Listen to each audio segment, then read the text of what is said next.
ముందుగా మీ అందరికీ వినాయక చవితి శుభాకాంక్షలు తెలియజేస్తున్నాను.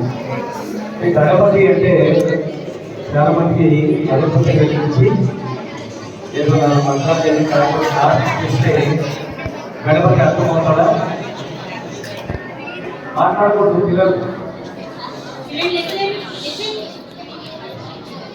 అమ్మాయిని అర్థం చేసుకుంటే ఈ జీవితానికి మీరు మాట వేసుకున్నట్టే. గణపతి పూజ చేయడం కంటే గణపతి అర్థం చేసుకోవడం ముఖ్యం. ఈరోజు మీకు వ్యాసరచన పోటీలు అలాగే గణపతి విగ్రహాలు తయారు చేసే పోటీలు పెట్టుకుంటారు. అంటే గణపతి మనసులో ఎందుకు ఎదుర్కోవాలి అంటే ఆ మంత్రాలు పూజలు చేయడం మంచిది, మనసు వ్యక్తమవుతుంది. అర్థం చేసుకోవాల్సిన విషయం ఏంటంటే ఎవరైతే తల్లిదండ్రులని మనస్ఫూర్తిగా ఆరాధిస్తారో గౌరవిస్తారో అట్లా తల్లిదండ్రులు గౌరవించిన వాళ్ళు నారాయణ ముల్లోకాలలో పూజలు అందుకుంటారని ఇచ్చేటువంటి సందేశమే వినాయక చవితికి సంబంధించిన ప్రధాన సందేశం. అంటే ముల్లోకాలు ఎక్కడ జరిగినా ఏమీ లేదు, తల్లిదండ్రుల పాదాల వల్లే సమస్తమైనటువంటి తీర్థక్షేత్రాలను నిర్వహించిన వాడు వినాయకుడు. అంటే అది అర్థం చేసుకోవాలి. మనం వినాయకుడికి సుబ్రహ్మణ్య స్వామికి జరిగిన సమాధానం సాధించడం వినాయకుడు సుబ్రహ్మణ్య స్వామికి జరిగిన సంబంధం మీకు తెలుసా తెలీదా? తెలియదు అంటే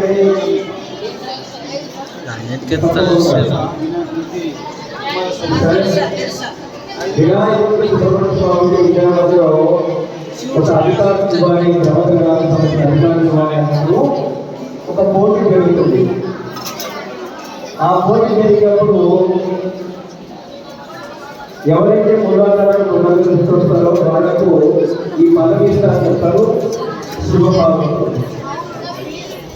అట్లా ఎవరి బాగున్నటువంటి సుబ్రహ్మణ్య స్వామి మూలాధారం ఉంటాడు.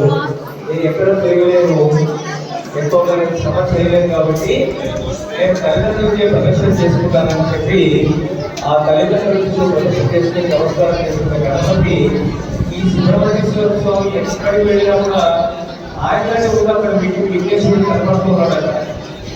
అట్లా ఎవరైతే తల్లిదండ్రులను అర్థం చేసుకుని వినాయకుడిని అర్థం చేసుకుని ఈ పండగని పర్వదినాన్ని సందేశాన్ని ఎవరైతే అర్థం చేసుకుంటారో వాళ్ళు వాళ్ళ జీవితంలో ఉత్తమ స్థాయికి ఎదుగుదలని చెప్పేటువంటి ప్రధాన సందేశమే వినాయకుడు.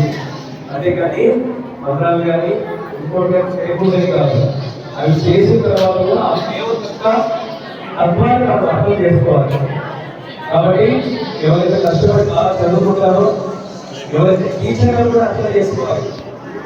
ఎవరైతే టీచర్ పోటీ ఏం చేస్తున్నారో టీచర్ల మీద ఇబ్బంది పెడుతున్నారు.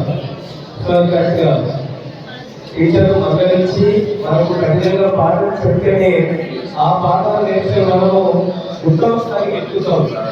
ఈ విషయాలు కూడా మనం దృష్టిలో పెట్టుకుని టీచర్లు చెప్పేది, తల్లిదండ్రులు చెప్పేది మీ ఉన్నతిని కోరుకుని మీ భవిష్యత్తు బాగుండాలని చెప్పుకుంటారు. కాబట్టి వాళ్ళు కూడా అర్థం చేసుకోవాలి.